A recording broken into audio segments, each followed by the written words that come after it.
رنځور زړه په مات قدم پروردګاره راغلم او راغلم ستا تر غفران او تر کرم پروردګاره راغلم او راغلم پرنځور زړه په مات قدم پروردګاره راغلم او راغلم ستا تر غفران او تر کرم پروردګاره راغلم او راغلم د دنیا مینه د اقبال د افغانستان د ملي ټلویزیون قدرمن لیدونکو السلام علیکم ورحمت الله وبرکاتو. هیله لرم چې روغ جوړ او سره خوښ به یاستئ. درنو دوستانو، بیا هم په طایف کې پاتې کیږو.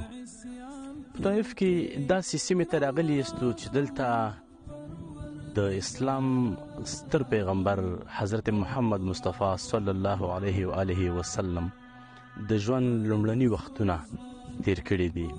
دغلته لوبې کړي دي او دغه ځای کې رالوی شوی دی.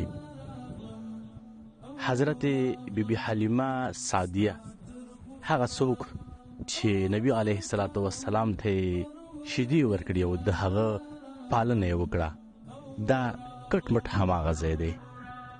دا چې بیبي حلیمه څوک وه او په دغه ځای کې ولې ژوند کوو، دلته را سره په مکه مکرمه کې د افغانستان د اسلامي امارت قنصل شیخ الحدیث مولوي ګل رحمان المهاجر مدني را سره دی. راځئ له هغوی څخه واورو چې د دغه ځای تاریخي ارزښت، اسلامي ارزښت څه دی. را سره اوسئ.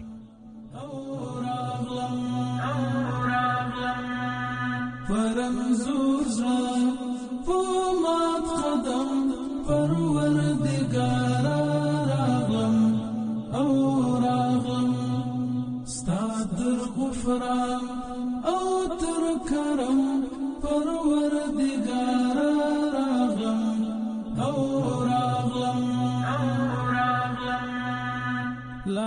داسې موقعیت کې قرار لرو چې دغه ځای د حلیمة سعدیه رضی الله تعالی عنها ځای دی او نبی علیه الصلاة والسلام چې کله پیدا شوله نو بیا د عربو خصوصا د قریشو دا عادت و چې خپلو بچیانو دپاره به نورو ښځو ته بچیان ورکول، غوب و شودې ورکولې.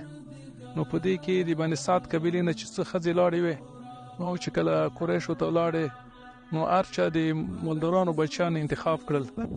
چونکې حلیمة سعدیه رضی الله عنها خوش قسمتي وه چې الله جل شانه نبی علیه الصلاة والسلام مبارک په برخه کې ورته نصیب کړه.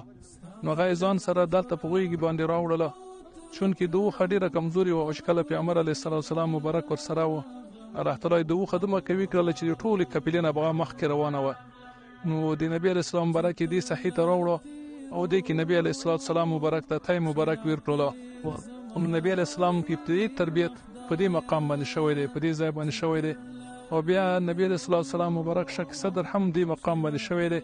نو بیا چې کله دا وویرېدله نو بچی بیا بیرته قریش ته واپس کړلو چې داسې نه څوک یې وفات کړي یا څوک یې قتل کړي.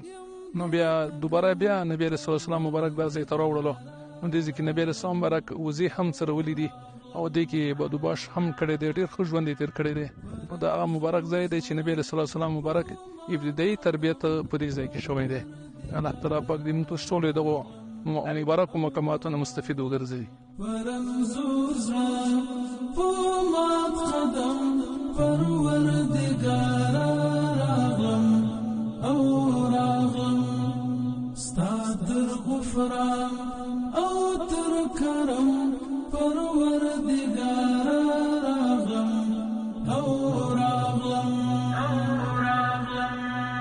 پرنځور زړه په مات قدم پروردګاره راغلم او راغلم ستا تر غفران او تر کرم پروردګاره راغلم. په هغه موقعیت کې قرار لرو چې په دې ځای کې د پیغمبر صلی الله علیه وسلم مبارک شق صدر شوی دی.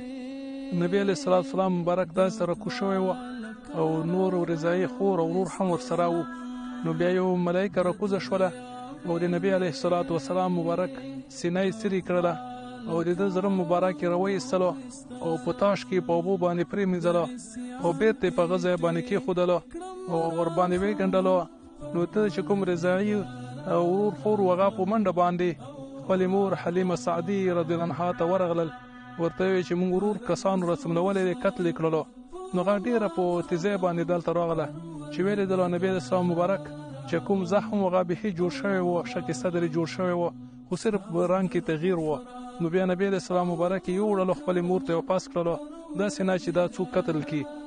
نو دا هغه مبارک ځای دی چې نبی علیه السلام شک صدر مبارک په دې ځای باندې شوی دی او د نبی علیه السلام مبارک تربیت هم په دغو خواو شو علاقو کې شوی دی او نبی علیه السلام مبارک په دغو غرونو باندې سترګې لګېدلې دي او ګرځېدلی دی. نو موږ هم دې یادګار دپاره راغلي یو چې نبی علیه السلام پخوانی ژوند مسلمانانو ته وریاد شي چې د څومره تکلیفونه په ژوند کې تیر کړي دي، د یتیمۍ ژوند یې تیر کړی دی او مسافرۍ ژوند یې تیر کړی دی. دا دې دپاره علماو لیکلي چې آینده کې دا د یتیمانو سره او د مساکینو سره او د مسافرو سره خواخوږي وي او دا تربیت مخکې نه دته د وړکتوب نه حاصل شوی وي. نبی علیه السلام الله تعالی جل شانه ټولې دنیا کې افضل الترین او ډېر الله ته محبوب پیغمبر صلی الله علیه وسلم دی. خو دا کوم شیان چې د باندې تیر شوي دا د امت لپاره تعلیم دی او دوی لپاره تربیت دی. نو الله پاک دې موږ تاسو دغو مبارکو مقاماتو نه مستفید وګرځوي. لعذابونو دی ویریږم ذوالجلال ربا، لعذابونو